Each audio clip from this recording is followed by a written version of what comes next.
네, 안녕하십니까. 좋은 규제 시민 포럼 이차장 강희철입니다. 오늘 민법중 비영리 관련 조항 및 공익법인법에 관한 문제점을 정리하고 개정을 건의하기 위한 관련과 전문회의에 참석해 주신 여러분들께 우선 감사의 말씀드립니다.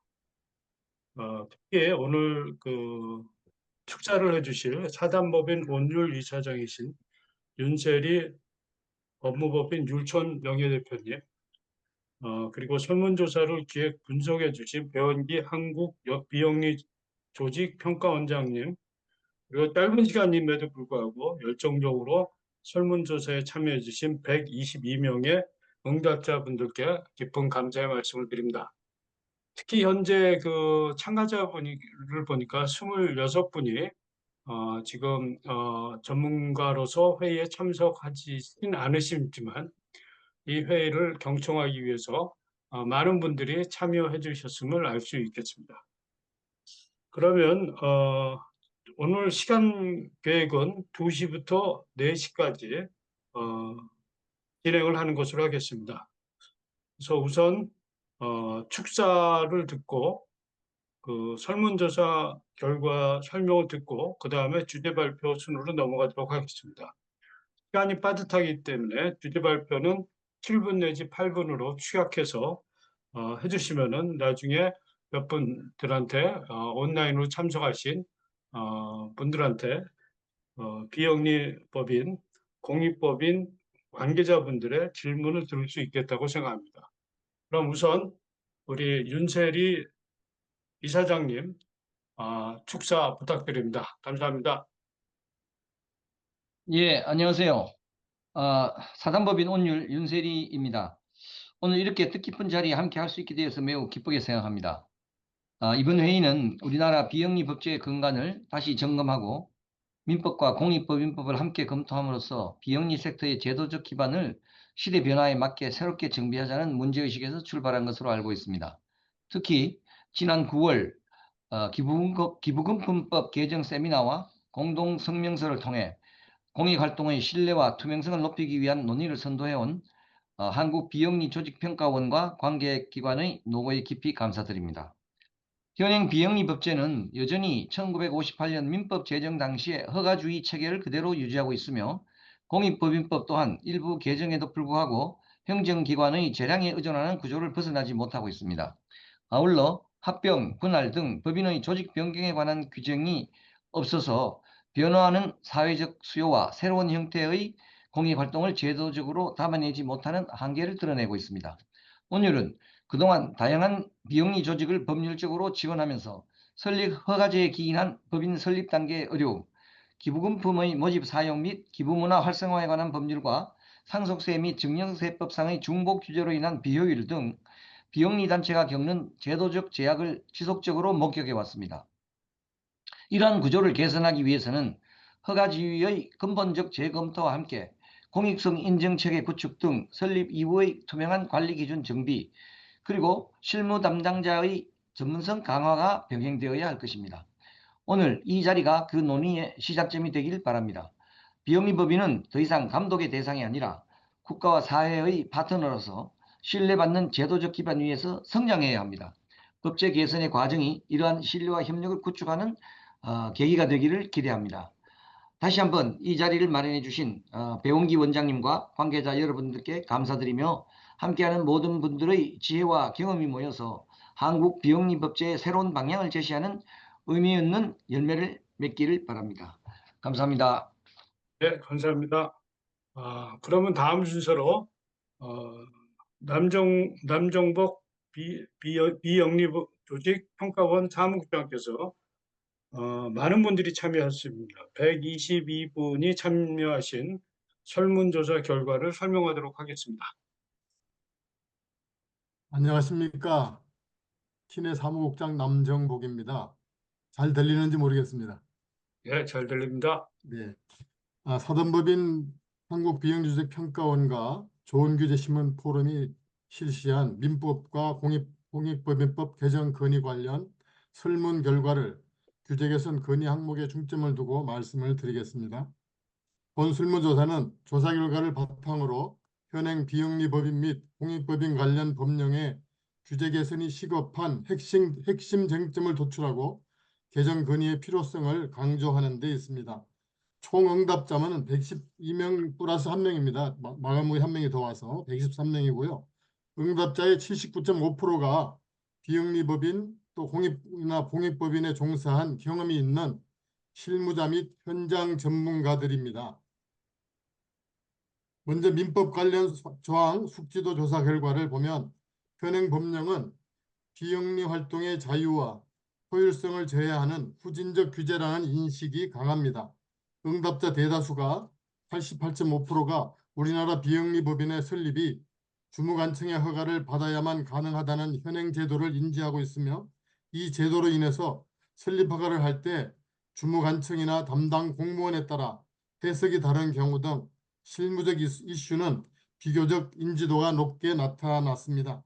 하지만 현행 민법의 비영리법인 규정이 19세기 말 일본 메이지 유신 때 독일법을 변형한 후진적 법령과 유사하다는 사실을 응답자의 68.9%가 처음 들어본다고 답하는 등 비영리법인 제도와 역사적 배경에 대한 기초인식 수준은 낮은 편입니다. 다음은 공익법인법 관련입니다. 1975년 공익법인법 제정 배경 역시 3분의 2 이상이 처음 들었다라고 응답하였고 기본재산 및 보통재산 제도는 일본 제도를 벤치마킹하였으나 일본은 2006년 공익법인 제도 개혁 때 동제도를 폐지한 것은 87.7%가 처음 들었다고 응답하여 법의 역사적 맥락과 제정 이유가 현장 실무자에게 잘 알려지지 않고 있습니다.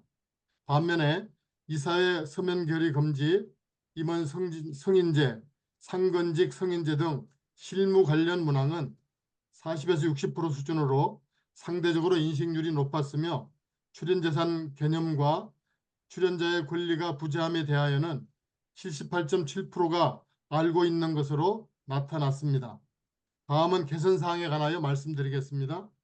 민법 개정 시 공익법인 규정을 분리해 독립법으로 하는 것을 선호하고 동법 개정 시 학계 및 실무자 모두가 참여하는 개정위원회 구성을 원하고 있는 것으로 나타났습니다. 민법상 설립허가주의를 폐지하고 준칙주의나 인가 및 신고제로 전환하여 행정허가를 축소하는 것을 지향하고 있으며 공익성 판단 및 사후관리를 위해 독립기구인 공익위원회를 신설하여 행정허가를 축소하는 것으로 지향하고 있습니다. 공익성 판단 및 사후관리를 위해 공익기구인 공익위원회를 신설하여 행정을 통합관리하는 데 공감하고 있으며 사단법인의 기본재산 요건, 재단법인의 최소 출연금액 규정, 출연재산 원본 사용, 기부재산의 기본재산 지정, 보통자산의 기본재산 전환 등에 대하여는 행정간섭을 최소화하고 자율성이 강화되길 원하고 있습니다. 비리 부정 방지를 위해 내부 통제를 강화하고 외부 감사를 병행하는 것이 좋겠다는 의견이 많고요. 이사회를 견제하기 위한 감사위원회 또는 이사선임위원회 도입을 상당수 지지하고 있습니다. 담당 공무원의 자의적 해석을 방지하고 통합감독체제 구축 등 행정의 신뢰성 확보에 중점을 두는 방안 마련을 제안하고 있습니다. 다음은 주요 불편사항에 대해서 요약한 것을 말씀드리겠습니다. 먼저 주무관청 관련 불편사항은 담당 공무원마다 법령 해석이 다름으로 인해서 동일 사안에 대해서 지자체별로 결과가 상이한 등 자의적 해석 문제가 있고요. 비전문성, 또 담당자의 비전문성, 과도한 간섭, 행정 비효율이 불편하다고 지적되어 있습니다. 즉 주무관청의 감독이 지원이 아닌 제재 중심으로 작동하고 있다는 의견이 많았습니다. 세무회계 기준 및 공시제도의 문제에 대해서 국세청 결산 공시 방식, 또 개정 과목의 자전 변경 등이 문제가 되고요. 주무관청과 국세청 결산 서류의 이중 제출이나 양식 불일치 등의 기준이 불명확하고 또 중복 보고하는 문제, 전문 인력이 부족한 문제 등을 불편사항으로 나와 있습니다. 세 번째로는 법령 및 제도적 모순이 중복되고 있다. 공익법인 및 비영리법인 지방출연기관 간 법적 지위가 혼란을 겪고 있고요. 민법, 공익법인법, 세법 간 체계 불일치 및 규제가 중첩되는 문제에 대해서 많은 지적이 있었습니다. 그다음 거버넌스 및 내부 통제 문제에 대해서 말씀드리겠습니다. 이 사회가 이사장 중심 권력으로 권력이 집중되고 또 친목 수준으로 흐르는 등 비민주성이 있다는 지적이 있고요. 그러므로 내부 통제가 부재하고 전문성이 부족한 문제가 있다. 이런 이사에 대한 지적이 있었습니다. 그래서 내부 감사 감독 시스템이 없기 때문에 이러한 문제를 해결하기 위해 자율성 학교가 필요하고 형식적 감독을 폐지하는 것을 요구하고 있습니다. 다섯 번째, 기본재산 및 기부금 운영 규제에 대한 내용입니다. 기본재산 사용 및 변경에 과도한 승인을 요구하고 있어서 불필요한 규제가 되고 있고요. 그다음에 비현실적으로 규제를 하고 있어서 그 밑에 예시를 들은 것처럼 기부농지 소유 제한의 불합리라든지 임대 사업 시 임차인 변경 때마다 매번 기본재산 승인을 요구하는 등의 그런 문제들을 지적하고 있습니다. 인력 조직 운영상의 애로사항을 말씀드리면 인건비가 8천만 원으로 상정세법상에 제한이 되어 있는데 이게 물가 반영이 필요하고 또 전문직 세무나 회계에 대한 전문직 인력이 부족하고 교육체계가 미비되어 있다. 그래서 인건비 상한제로 인한 전문 인력 확보에 어려움이 있다는 지적이 많이 있습니다. 그다음에 7번 정보공개 및 투명성 제고 필요성에 대해서 말씀드리겠습니다. 공익법인 정보에 대해서는 지금 그 정보 시스템이 부처별로 정보 시스템이 분산되어 있어서 갱신 및 공시가 불가합니다. 그래서 공익법인의 정보가 비공개되고 있고 관리 체계가 분산되어 있어서 불편하다고 지적했습니다. 마지막 제도 개선 및 지원 제한에 대해서는요. 법인 설립 변경 절차를 간소화하고 디지털화했으면 좋겠다. 기부금품법 등을 현실화하고 규제를 완화했으면 하는 이런 의견들이 있었습니다. 마지막으로 기타 개선 요구 사항에 대해서 말씀을 드리겠습니다. 비영리법인 설립 제도 개편에 대해서 현행 허가주의는 비현실적이며 자의적 행정과 과도한 절차로 인해 법인 설립이 어렵다는 비판이 다수 있었습니다. 따라서 시민사회 성숙도에 맞게 준칙주의나 신고제 또는 인가제로의 전환이 필요하다는 개선 요구가 있었습니다. 두 번째로는 법령 체계의 통합 및 일관성 확보가 필요하다. 공익법인 민법, 공익법인법, 세법, 사회복지법 등 관련 법률의 중복, 충돌, 불일치 해소가 필요한데 이를 위해서 비영리 공익법인의 구분 및 이해관계가 명확화되어야겠다. 그래서 일관성 확보가 필요하다고 개선 요구가 있었습니다. 세 번째로는 주무관청 제도 개선 및 성인권 축소에 대해서 말씀드리겠습니다. 주무관청에서 자의적 해석과 과도한 승인 권한으로 인한 행정 불편이 심각합니다. 그래서 주무관청의 승인 대신 자율보고를 하는 그런 중심 체계로 전환을 요구하고 있습니다. 네 번째, 거버넌스 및 이사회 제도 개선에 대해서 말씀드리겠습니다. 이사회가 독단 및 형식적 운영에 대한 견제 강화와 절차가 합리화될 것을 요구하고 있습니다. 주무관청이 지정한 외부이사를 가반 구성을 의무화했으면 좋겠다. 온라인 이사의 정족수를 인정하고 인감 날인 절차를 간소화했으면 하는 이런 개선 요구들이 있었습니다. 다섯 번째, 기부금 및 기부재산 제도 개선. 기부금 제도의 현실화 및 기본재산 관련 행정 절차 완화를 요청하고 있습니다. 기부금 제도 전반적으로 개선을 했으면 좋겠다는 의견이 있고요. 출연금이나 기본재산의 의무 금액을 폐지해 줬으면 좋겠다. 그리고 기본재산 처분 시 과도한 행정 절차를 완화해 줬으면 하는 이런 바람이 있었습니다. 그다음 여섯 번째, 공익법인 제도 및 공시제도 정비에 대해서 말씀드리겠습니다.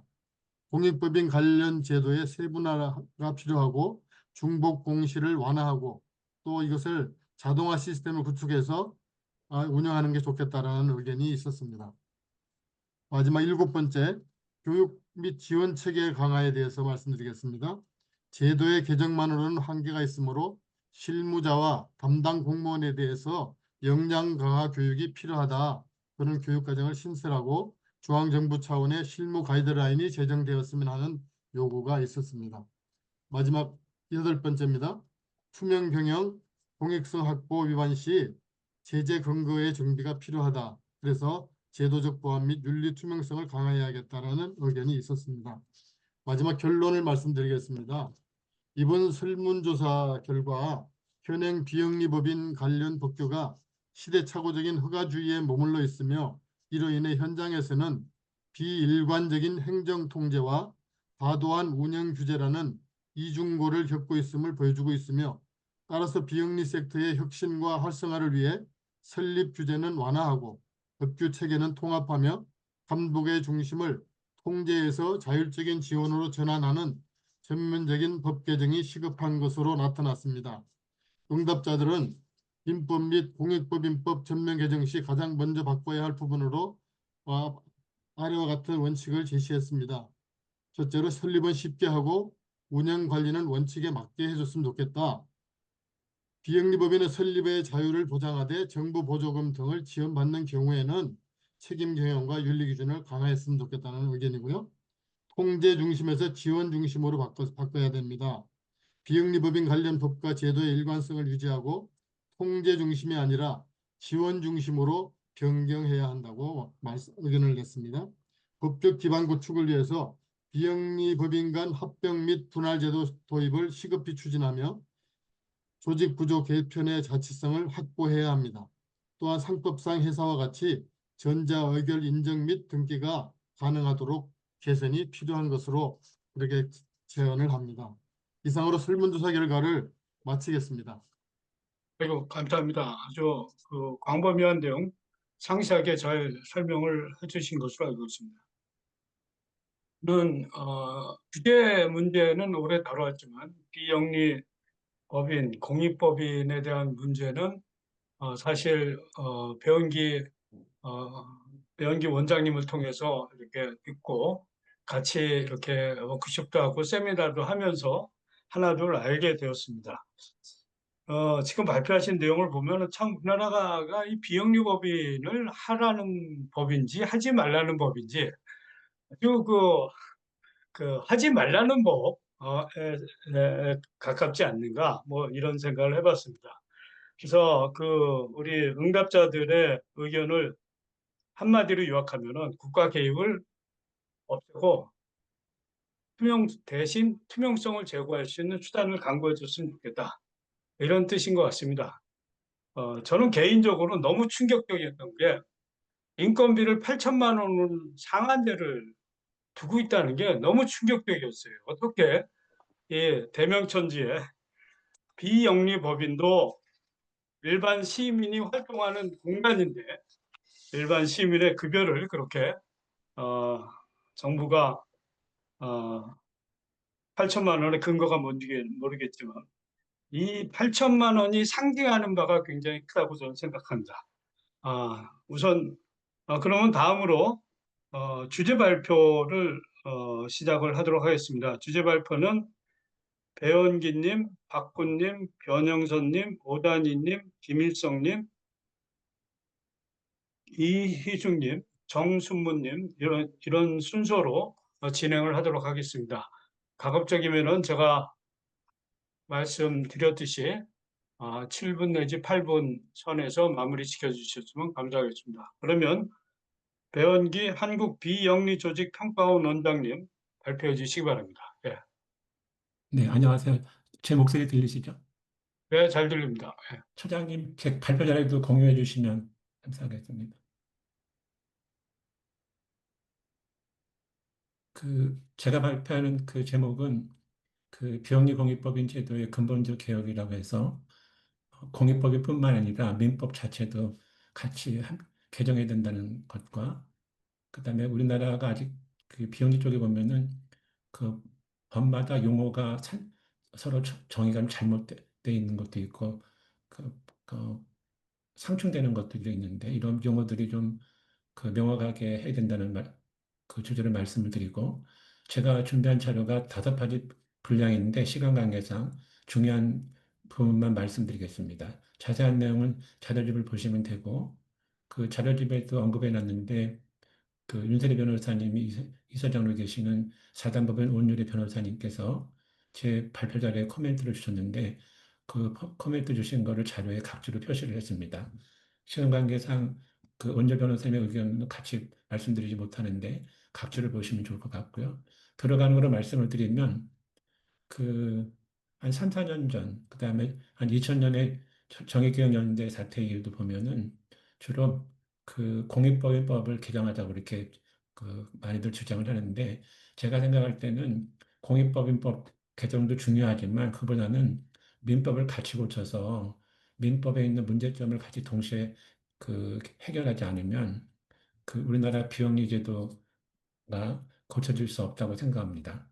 그게 제그 오래전부터 주장하는 그 주제고요.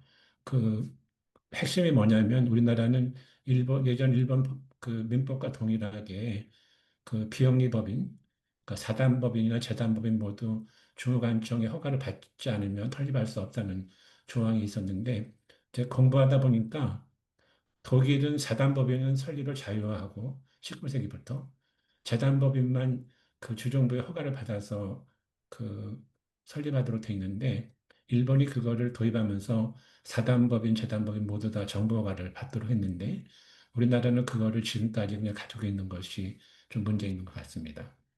그, 두 번째로 보시면 조금 전에 말씀드린 걸 비슷하긴 한데 우리나라에는 지금 그 비영리 법인이 그 한 16,000에서 17,000개 정도가 있고 서울시에만 그 허가받은 데가 5,600개 정도가 되는데 그 공익법인이 몇 개인지는 통계가 없지만 그 몇 년 전에 그 법무부가 공익법인법 개정안을 낼 때의 통계를 보면 한 3천 개 정도가 있는 것 같아요. 그래서 그 3천 개를 대상으로 하는 공익법인법만 개정을 하면은 그 우리나라 비영리 전반을 고칠 수 없다는 말씀을 다시 한번 드리고 그다음에 그 국회에서 보면은 그 우리나라 지금 정부에서 3번 개정안을 내고 그다음에 그 어느 국회의원이 민법 개정한다고 했는데 모두 다 통과되지 않았는데 설문조사에도 나와 있지만 국회의원들은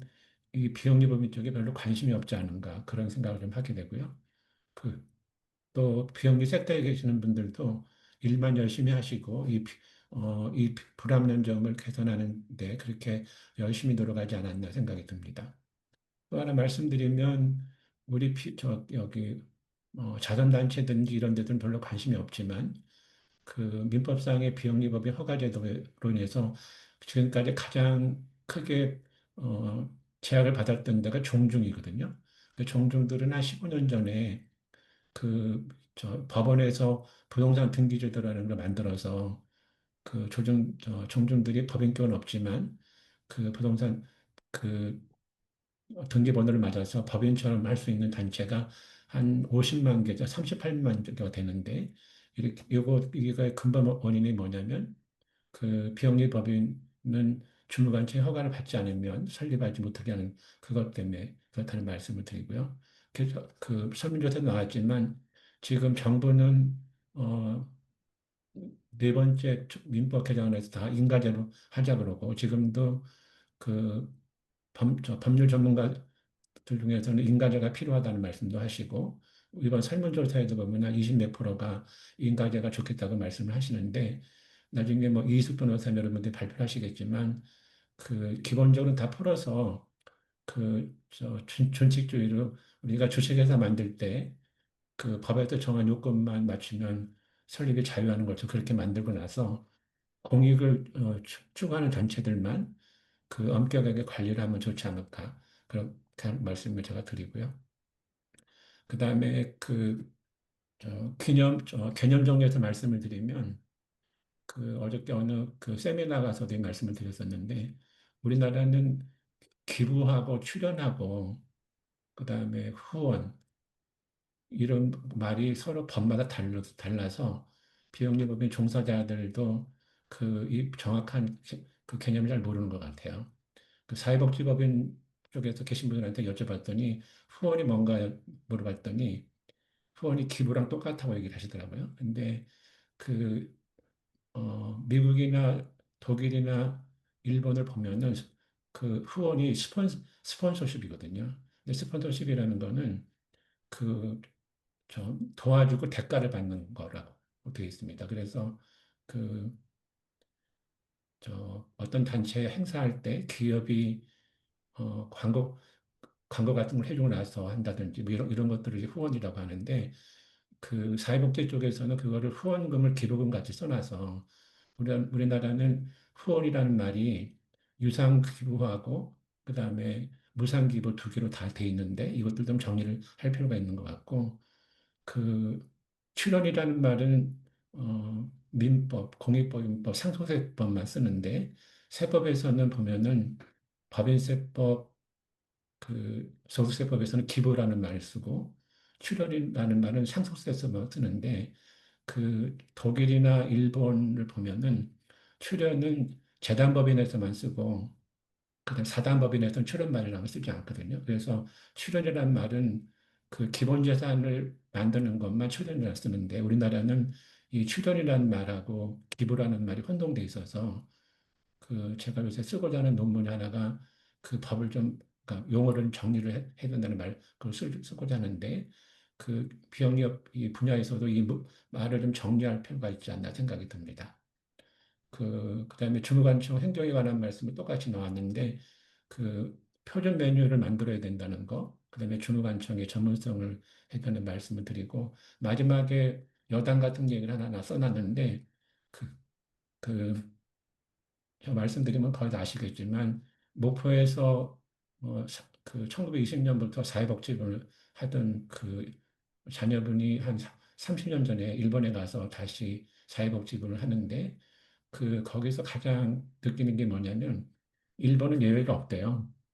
그래서 그 매뉴얼이 없는 거를 하려고 그러면 공무원들이 하나도 허용을 안 하는데 우리나라는 임기응변을 잘해서 법이 없는 것도 막 해주고 그러는데 거꾸로 그 중간청의 재량이 너무 커서 그게 사람에 따라서 다른 게 우리나라의 문제점인 거 아닌가 생각이 드는데 그 주무관청의 그 재량을 어떻게 그 합리적으로 고칠 건가 이런 것들도 고민해 봐야 되지 않을까 생각이 듭니다. 제 발표는 이거로 마치겠습니다. 감사합니다.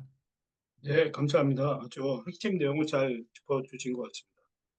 아까 그 인가제하고 허가제 말씀하셨는데 제가 그 규제조정 실장으로 일하면서 보니까 그 인가제, 신고제, 허가제 그 허가제를 인가제 내지 신고제로 바꾸자 이런 주장은 안 하시는 게 좋을 것 같아요. 왜냐면 그 신고제도 수리를 요하는 신고가 있고 수리를 요하지 않는 신고가 있는데 대부분 수리를 요하는 신고거든요.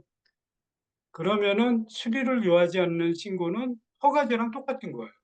저도 인가제하고 허가제가 어떻게 구체적으로 다를지에 대해서 제가 뭐 지식이 없어서 그런데 자유를 중심으로 하면은 준칙주의에 의한 설립의 자유라 이것이 핵심이 되지 않을까 이렇게 개인적으로 생각을 해봤습니다. 아주 좋은 발표 감사드립니다. 그럼 다음으로 박훈 서울시립대 대외협력부총장님 지난번 기부금법 워크숍에도 참석을 해주셨습니다.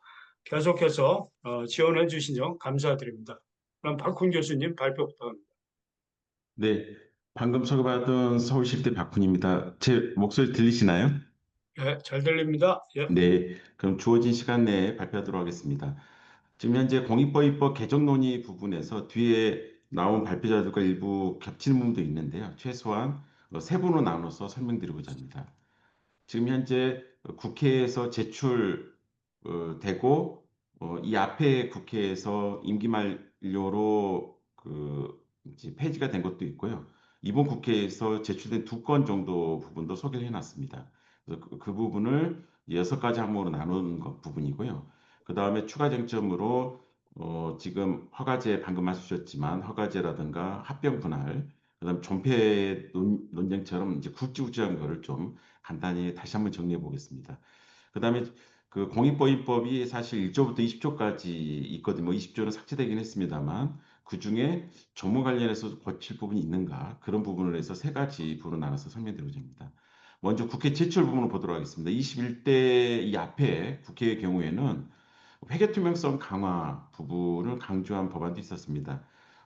결국 공익법인 중에 이제 문제를 일으킨 공익이 등장했을 때 나타나는 부분이 좀그 투명성 강화를 통해서 규제 강화 쪽으로 논의가 됐던 바가 있었고요. 그 다음에 두 번째 보시면 이제 감독 체계를 개편을 하자. 뒤에도 다른 발표자들 말씀 주시긴 하겠지만 뭐 시민공익위원회나 공익감시위원회나 공익법인위원회 등 어떠한 감독을 할 수 있는 어떻게 보면 허가제 경우를 보면 주무관청의 언의에 따라서 각각 공익법인 등에 관련된 체계지가 않은 부분이 논란이 되긴 했었거든요. 이제 통일했을 때 그 모습이 대통령실 밑에 둘 거냐, 국무총실 밑에 둘 거냐, 법무부 밑에 둘 거냐 논의가 있긴 합니다만 국회의원들의 이제 의원안을 보면 이렇게 감독 체계 개편한 것도 하나의 내용이 있었고요. 그 다음에 이제 문제가 됐던 거를 규제를 하기 위해서 규제 완화보다는 규제 강화 쪽 법안도 담겨지는 걸 볼 수가 있습니다. 그래서 이해관계자 거래 금지라든가 비상금 임중을 규제하거나 인사를 공정하는 것들. 그래서 보통 법안이라고 하는 부분이 어떤 문제가 있으면 거기서 대응으로 나오게 되면 규제 강화되는 부분이거든요. 근데 저희 발표도 마찬가지고 이게 규제가 겹겹이 쌓여서 지금은 거의 공익법인들이 제대로 활동 못하게 한다라는 문제의식을 갖고 저도 발표를 하고 있기 때문에 이런 부분이 건 바이 건으로 법안이 만들어서 나타난 문제가 뭐 그 한 건의 법안의 경우는 의미 있을지 모르지만 수년간에 수십 년간에 쌓이는 거 보면 굉장히 규제성이 강하다 저도 생각하고 있습니다. 네 번째로도 공시의무 강화 부분의 경우도 공익법인 문제에 대한 대응으로 법안이 나왔을 때 내용이라고 볼 수 있겠습니다. 대신에 이제 공익법을 어떻게 활성화할 거냐 고민도 있었고요. 그래서 공익법인 중에 모든 공익법을 다 활성화에 대한 지원이 어려우면 뭐 클린 공익법이라는 것도 만들어서 한번 지원을 해보자. 어떻게 보면 여러 의무를 주고 나서 뭐 배당을 줬을 때 어떤 혜택을 주는 것들 그런 법안도 있었고요. 그 다음에 이제 아까 말씀드린 대로 문제가 생겼을 때 대응이기 때문에 지금 3년이라는 것도 5년을 올린다거나 벌금도 올린다거나 그다음에 새로운 처벌을 갖다가 올리는 것들. 지금 보면 저기 공익법인 현장에 있는 분들 깜짝 놀랄 법안들이 많이 있거든요. 그래서 이런 것들 보면 문제가 되신 공익법인이 에 대한 대응책으로 물론 법이 통과되지는 않았습니다만 그런 것들이 있었다라고 볼 수 있고 그 다음에 지금 현재 진행되는 거는 정부안으로 이제 18세 미만 미성년자에서 그 이모이 될 수 있는 연령 결격 사유를 18세 미만 사람으로 완화를 해서 19세와 18세 사이에 참여할 수 있도록 하는 규정이 지금 정부안에 올라와 있고요. 그 다음에 올해 3월의 경우에는 아까 말씀드린 대로 배당금을 주식의 배당금을 활용하기 위한 좀 지원 방안의 법안도 지금 올라와 있는 상황입니다. 두 번째 부분 넘어오겠습니다. 이거는 설문에도 있었고 앞에 발표하는 배원기 원장님도 말씀 주신 분도 일부 있긴 합니다만 이제 설립 허가제. 그래서 사회자께서도 허가에 대해서 뭐 인가라든가 신고하기보다는 규칙주의로 저도 그렇게 생각하긴 합니다. 그래서 뭐 강화한 좀 하자는 입장도 있고 설립 허가제 아예 폐지하는 논의가 있어서 폐지하면 뭐 인가주의, 뭐 신고주의지만 설립 규칙주의 저도 그렇게 생각이 들어서 설립 좀 자유화하고 세제에 둘 거면 세법에서 좀 명확히 하는 부분이라든가 대신에 아마 운영을 투명하는 거는 의무사항이 같이 붙어 있어야 현실화되지 않는가 생각을 갖고 있습니다. 다음을 보시면 다음 두 번째를 보시면 합병 분할. 어떻게 보면 이미 만들어진 공익법인들이 없애고 새로 세기보다는 합치거나 쪼개는 것들이 규정이었기 때문에 지금 어렵거든요. 그래서 근거를 마련하고 세제상 어떠한 규모를 줄이거나 넓힐 때 그 기존의 자산 가치가 올라갈 수 있기 때문에 여기는 세제 혜택도 좀 생각을 해보자. 이제 그런 생각을 갖고 있습니다. 그다음에 존폐 부분의 경우에는 설문에 나왔듯이 설문에도 보니까 분리 독립법이 지난 굉장히 과반수가 넘으시더라고요. 그래서 이거를 민법에 통합시키는 방법도 시작을 해서 그대로 놔두고 하는 방식. 그다음에 그 외에 뭐 호주 나 영국 모델을 주로 하는 것도 있으면 적어도 1970 만들어진 공익법이 변화가 필요하다. 이제 그런 쟁점이 있습니다. 이 부분은 이제 다른 발표자들께 말씀하시기 때문에 세부적으로 말씀드리지 않겠습니다. 전문별로 좀 보면 우리가 이제 법을 바꿀 때는 지금 어떻게 보면 법을 어떻게 할 것이냐, 그다음 허가제를 어떻게 할 것이냐, 이제 합병분을 어떻게 할 것이냐 논의를 했는데 기본 방향은 저는 기본적으로 규제를 최소화하고 혜택 줄 부분은 세법의 영향을 좀 넘길 부분이 있고요. 대신에 이제 문제가 되는 게 이제 국가로부터 돈을 타서 쓰는 국고보조금 감독 부분을 이 부분을 못 놓아서 사실 공익법에 대한 규제 강화를 못 놓은 부분이 있거든요. 그래서 국고보조 감독하는 감독 시스템을 두더라도 나머지 좀 풀어주자는 생각을 갖고 있고요.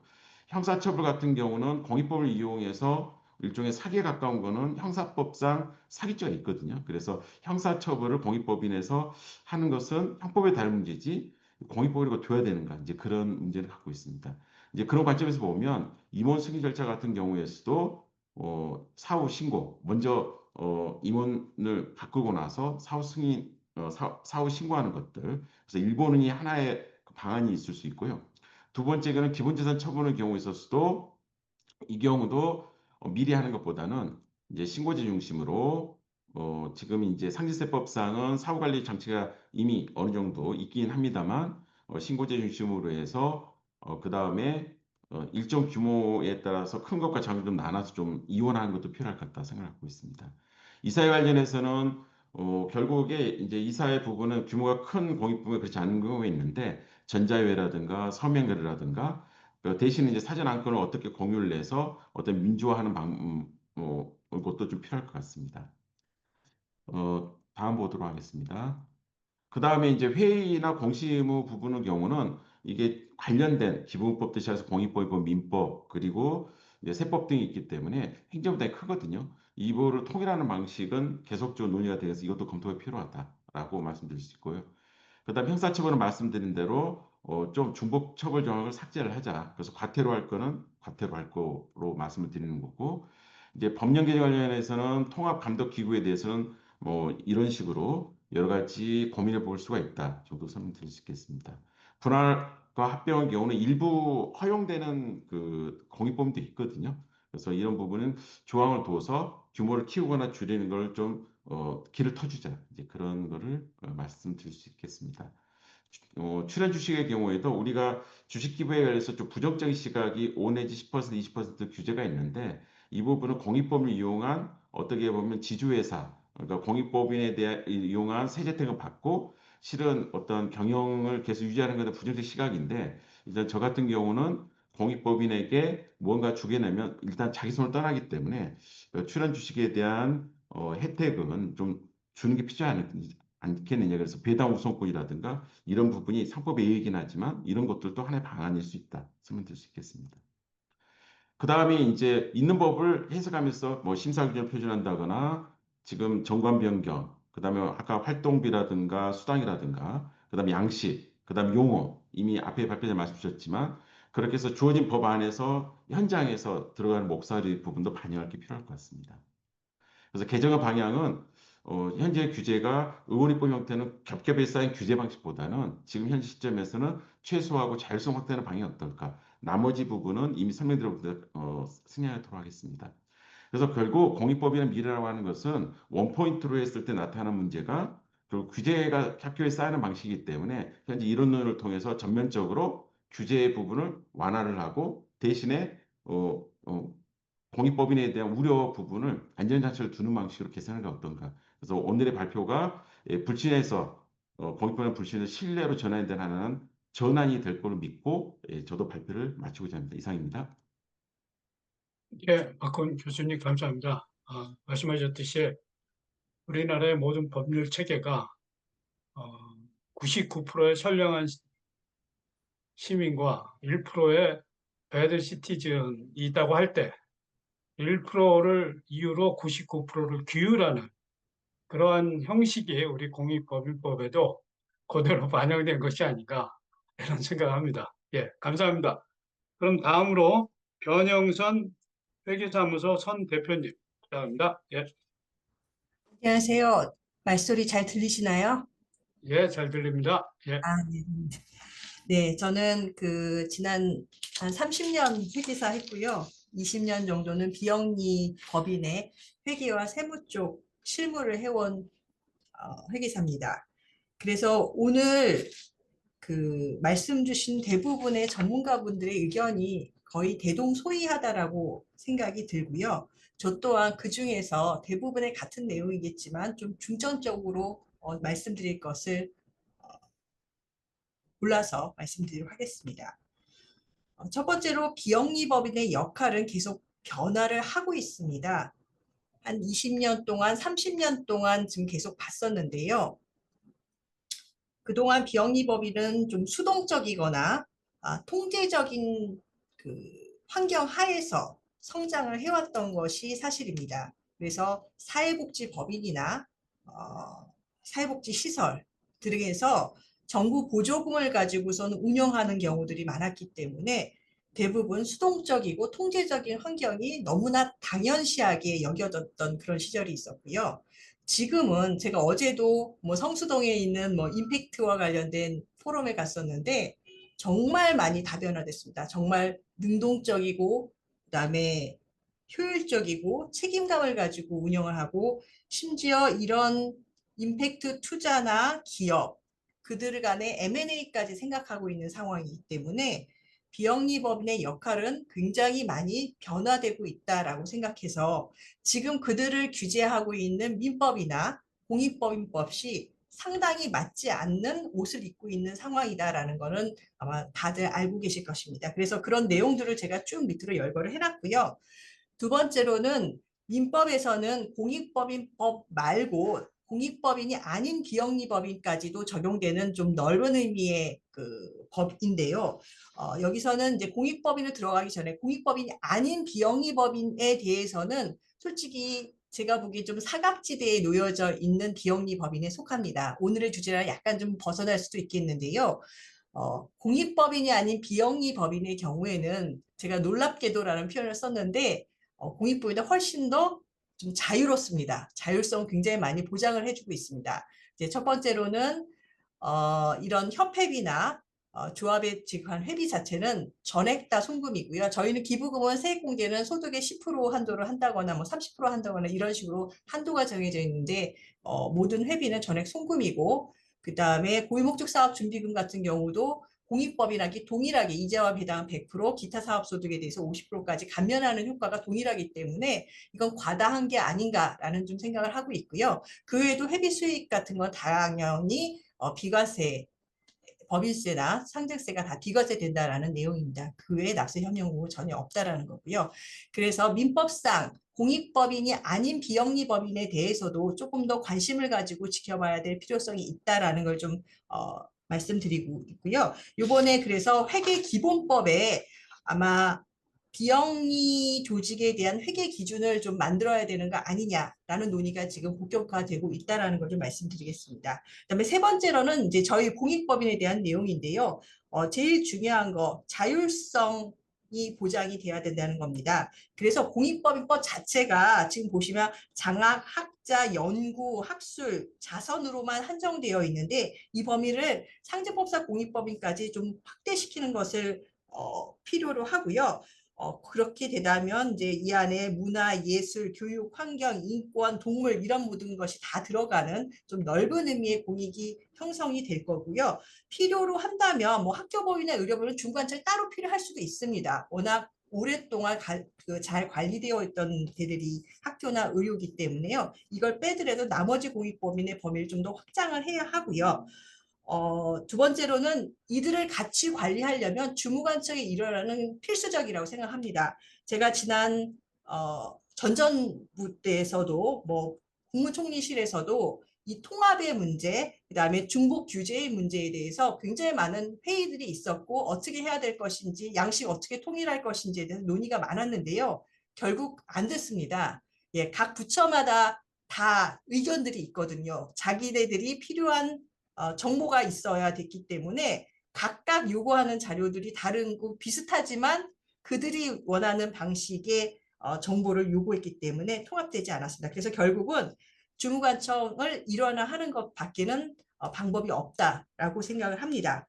그렇게 되면 이제 마지막으로 그런 주무관청 일원화된 공익위원회라고 만약에 명칭을 한다라면 이거는 중복 규제나 중복 통제를 좀 없애버리고 효율적으로 그다음에 지원하는 형태의 위원회의 역할을 좀 생각을 하고 있습니다.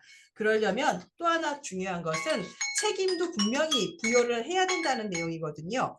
그래서 지금 책임과 관련된 문제도 중구난방이에요. 아까 주무관청의 관리에서도 중구나지만 나중에 책임을 물을 때도 중구난방이기 때문에 마지막에 어떤 식으로 경고를 주고 어떤 식으로 관리할지에 대한 내용까지도 명확히 해야 될 필요성이 있다라는 거고요. 정말 많은 그 정보 시스템을 공익법인들이 사용하고 있습니다. 제가 좀 열거를 잠깐 해놨는데요.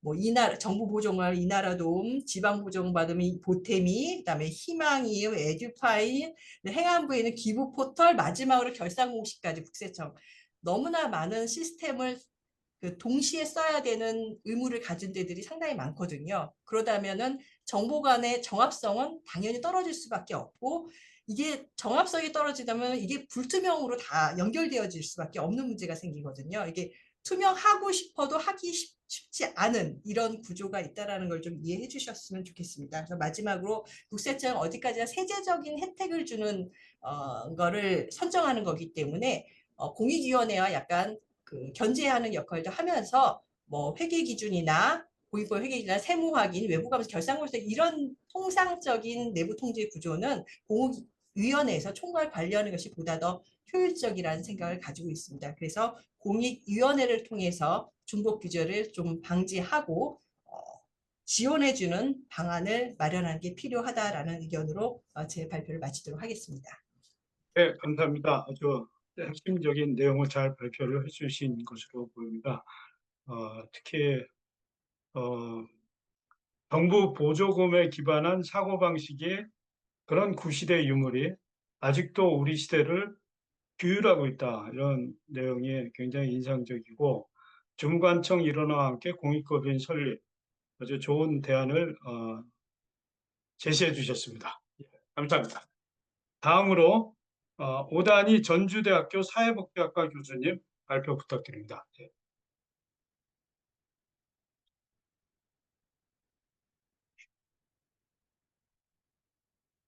안녕하세요. 저 전주대학교 오단입니다.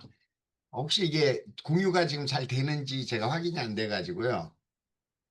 네, 공유 잘 되고 있습니다. 예. 예.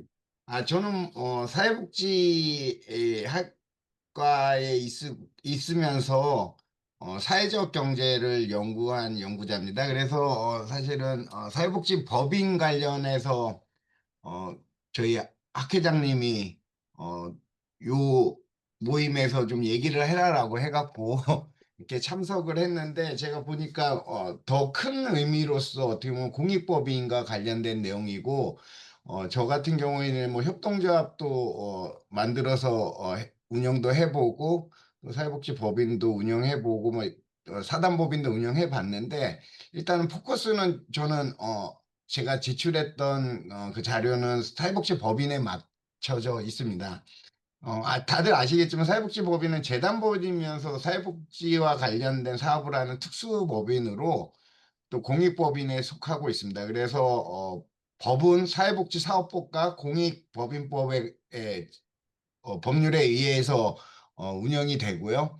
또 사회복지법인 안에 또 시설법인이랑 지원법인이 이렇게 구분이 되어 있습니다. 근데 뭐 다른 사회적 경제 조직에 비해서 사회복지법인은 명백히 이제 비영리 법인이고요. 그럼으로써 사회복지 법인에 관한 재무회계 규칙은 또 별도로 사회복지법인 및 시설 재무회계 규칙에 또 따르고 있습니다. 다른 여타 뭐 사단법인이나 재단법인 그다음에 뭐 사회적 경제 다른 뭐 협동조합이나 이런 데에 비해서 사실 재무회계 규칙은 아마 공익법인 중에 가장 강하게 되어 있고요. 그럼으로써 뭔가 할 수 있는 게 굉장히 여지가 적은 그런 또 법인이기도 합니다. 근데 최근에 제가 문제 제기를 했던 게 재산세가 이제 이전에는 제가 좀 법률 쪽 용어를 잘 몰라가지고 비과세였다면 이제 뭐 과세가 돼서 이런 부분이 있어요. 근데 결국에는 재산세를 납부한다라는 것은 사회복지법인의 재산권을 이제 인정한다라는 걸로 또 거꾸로 보면 이해가 될 수도 있고요. 그렇게 되면 사회복지 사업법에 나와 있는 것처럼 해산시에 국고기속으로 된다라는 것은 법적인 논쟁이 충분히 가능한 거라고 저는 개인적으로 제가 법학자는 아니지만 그게 가능해야지 된다라고 이렇게 보고 있습니다. 다른 공익법인과 마찬가지로 사회복지 사업의 특성상 비영리성이 굉장히 강하고 또 그렇기 때문에 이러한 논란은 사실 어떻게 보면 법률 개정이 필요함에도 불구하고 사회복지법인들 같은 경우에 사실 지자체 눈치를 굉장히 많이 보거든요. 그래서 그런 부분에 있어서도 어, 저기 좀 이렇게 뭐라고 해 저항을 해야 된다고 표현을 써야 될지 어쨌든 그런 법률적으로 다툴 수 있는 부분에 대해서 지금 가만히 있는 상태고요. 또 하나는 이게 그 재산세가 납부되는 걸 봤더니 오히려 서울이나 경기권에 있는 부지나 땅값이 더 비싼 데들이 재산세를 더 적게 내고 오히려 저기 뭐 대전이나 뭐 이쪽에 있는 데들이 더 많이 내는 제가 비교하는 데가 이제 큰 법인이랑 이 작은 법인을 비교해 봤더니 그렇게 되더라고요. 그거 뭐 틀릴 수도 있는데 어쨌든 제가 가진 정보에 의해서는 그 부분도 조금 저는 잘 이해가 잘 안 되는 부분이었습니다. 또 하나는 이 사회복지법인 같은 경우는 앞서 말씀드린 것처럼 두 개의 법이 같이 되다 보니까 법인 운영에서 굉장히 까다롭습니다. 특히나 이제 우리 요새 최근에 이제 사회적 경제가 굉장히 활발해지면서 사회적 협동조합도 이제 비영리 이제 조합인데 거기가 형평성에 있어서도 굉장히 문제가 되죠. 예를 들어서 돌봄 관련된 사업을 하려고 해도 사회복지법인은 지자체의 허가를 받아야 되는데 사회적 협동조합은 그냥 자기네들이 그냥 하면 되는 이런 형태고요. 또 이사회 같은 경우에 사회복지 이 법인들은 굉장히 까다롭습니다. 얼마 전에 행안부에서 이제 뭐 온라인이던 이런 것을 통해서 이사회 해도 된다고 했지만 지자체에서 자기네들은 그걸 인정할 수 없다 이러면 못하는 경우도 되게 많거든요. 그래서 그런 부분에 있어서도 좀 저기 어쨌든 행안부랑 복지부랑 또 뭐 부처가 다르기 때문에 이런 부분에 있어서 굉장히 불편합니다, 솔직히 이러고. 예. 마지막으로는 이건 제가